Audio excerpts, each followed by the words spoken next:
کہ ہم ذات برادری کو تالا نہیں دیتے. ان کی لیڈرشپ نے یہ کام کیا ہے. انہوں نے خود بھی کوشش کی ہے.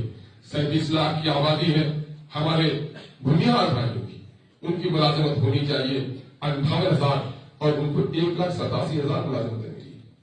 وہی آپ آئیے ہمارے برہمن بھائیوں کی، ان کی آبادی تقریباً 47 لاکھ ہے.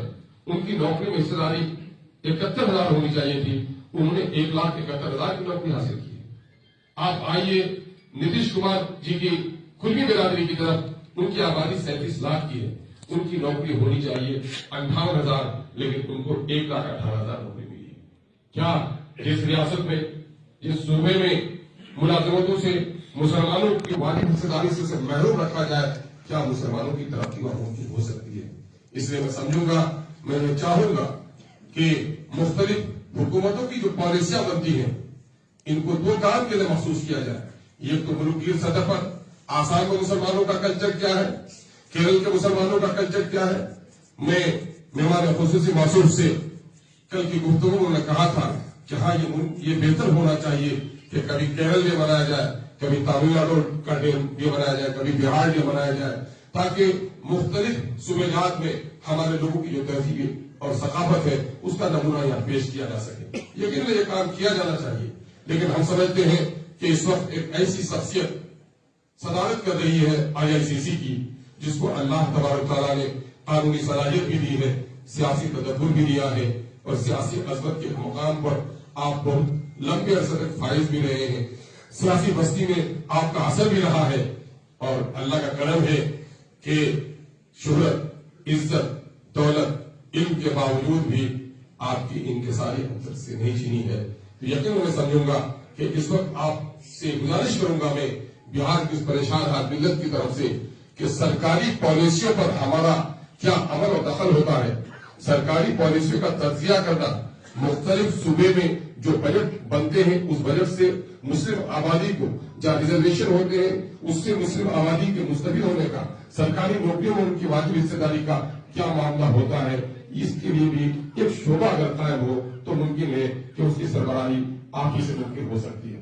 اس وقت میں آپ سے کہوں گا، بالخصوص اپنے ہم غیر مقیم بھارتی بھائیوں سے میں گزارش اور فریاد کروں گا کہ نبی مکرم صلی اللہ علیہ وسلم کی وہ حدیث مبارکہ جس کا مفہوم یہ ہے کہ پوری امت ایک جسم واحد کی طرح ہے، کسی بھی عضو کو تکلیف پہنچے تو پورا جسم متاثر ہو جاتا ہے. میں سمجھتا ہوں کہ پیارے آقا صلی اللہ علیہ وسلم نے زندہ انسانوں کے تعلق سے بات کی. ملت بھی مردہ ہوتی ہے اور انسان بھی مرتا ہے. آپ صلی اللہ علیہ وسلم نے جو تمثیل دی ہے وہ زندہ انسان کے تعلق سے دی ہے. انسان کے جسم سے جب روح نکل جائے تو پھر چوٹ کیا پہنچے، زانوں بھی کٹ جائے تو آنکھوں سے آنسو نہیں نکلتا، اور پھر جسم کا کوئی حصہ لقوہ زدہ ہو جائے تو پھر وہاں بھی تکلیف پہنچے تو جسم متاثر نہیں ہوتا. مجھے معاف کیجیے، میں ملت یا امت کے ایک بڑی آبادی کو مردہ تو نہیں کہہ سکتا، لیکن یقیناً ہے کہ ملت کی ایک بڑی آبادی، حساس آبادی کہیں نہ کہیں لقوہ زدہ ہو گئی ہے. ملت کو تکلیف پہنچ رہی ہے لیکن انہیں احساس کر نہیں ہوتا. اللہ کا شکر ہے کہ آپ حساس آبادی ہیں، آپ محسوس کرتے ہیں کہ جو کچھ ملت پر اس وقت گزر رہی ہے اس کی دوا تلاشی جائے. تو اس وقت آپ دیکھیں گے چائلڈ لیبر بہار میں سب سے زیادہ، ہیومن ٹریفکنگ کا مسئلہ بہاری مسلمانوں کا سب سے زیادہ، تعلیمی تناسب بہاری مسلمانوں کا سب سے کم، اور اس وقت مزدوروں کی سپلائی کا کوئی اگر علاقہ ہے تو سیمانچل کا خطہ ہے، اور بہار کے اس علاقے میں کام کرنے کی شدید ضرورت ہے. یوں تو عزیز نے کہا، حامد صاحب کو شعر سنایا کہ ایک دو زخم نہیں سارا جسم چلنی. یقیناً ہے کہ کہاں کہاں کام کیا جائے، لیکن میں آپ سے گزارش کرتا ہوں کہ ترجیحات طے کیجیے. اور یہاں بیٹھ کر ایک بات آپ کو میں کہنا چاہوں گا، سچر کمیٹی کی رپورٹ کے بعد یہ بات چھن کر آئی ہے دینی اداروں کی جانب سے کہ صاحب سچر کمیٹی کی رپورٹ میں حالانکہ بہت ہی مستند نہیں ہے یہ بات کہ صرف 4% بچے ہی تو مسلمانوں کے مدرسے میں جاتے ہیں، باقی 94% جو بچے ہوتے ہیں وہ تو غیر مدرسے والے ادارے کو پڑھتے ہیں.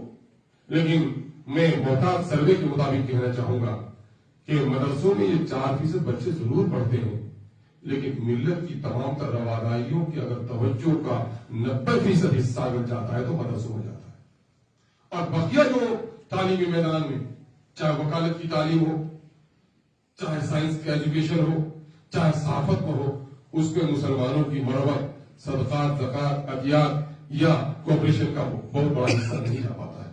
اس وقت ضرورت اس بات کی ہے کہ ہم اپنے مدرسوں کے چراغ کو بھی روشن رکھیں، لیکن ان حصوں میں بھی کام کرنے کی شدید ضرورت ہے۔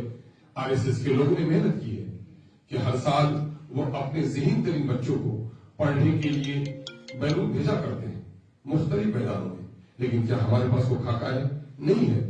جب وہ وہاں سے لوٹ کر آتے ہیں تو یقیناً ہے کہ ان کے احسانات کا بدلہ انہیں ضرور ادا کرتے ہیں، لیکن ہم نے اس تعلق سے نہیں سوچا ہے، ہمیں اس تعلق سے بھی سوچنے کی ضرورت ہے۔ ہم امید کرتے ہیں کہ اس دور مادہ پرستی میں جہاں انسان عزت، شہرت اور دولت کے لیے ہی مصروف رہتا ہے یا پھر اپنے بچوں تک اور خانوادے تک ہی محدود رہتا ہے، آپ سب لوگ وہ ہیں جو پوری ملت اور پوری امت کے بارے میں فکر مند ہیں۔ اس لیے میں علی گڑھ کے سر سید ڈے کے موقع سے کئی بار مجھے شامل ہونے کا موقع ملا تو میں نے اکثر دیکھا ہے کہ خوبصورت شام کا اہتمام ہوتا ہے اور ڈنر کا اہتمام ہوتا ہے۔ میں نے گزارش کی ہے ان بزرگوں سے کہ سر سید علی رحمٰ کے جو احسانات آپ پڑھ رہے ہیں، ضرور اس بات کی ہے کہ آپ ان کے یوم پیدائش کو بھی جشن کے طور پر منائیے، لیکن ان کے خوابوں کے ہندوستان اور وہ جو بادل یہاں سے اٹھے گا پورے عالم پر برسے گا، وہ بادل برسا ہے، آپ کے گھروں تک برسا ہے، پورے عالم تک بھی نہیں برسا ہے، اس کے لیے بھی کام کرنے کی شدید ضرورت ہے۔ ہم امید کرتے ہیں کہ جو خاکہ میں بیان کر رہا ہوں آپ سبھی باخبر لوگ ہیں، دانشوری آپ کی پیشانی سے جھلک رہی ہے۔ یقیناً ہے کہ میں آپ کو مشورہ نہیں دے سکتا، میرے دل کے اندر کی جو محسوسات تھے میں نے آپ تک پیش کرنے کی کوشش کی ہے۔ یہاں میڈیا کے ذمہ دار احباب بھی ہیں اور آپ سبھی تعلیم یافتہ دانشور حضرات ہیں۔ اگر ہم نے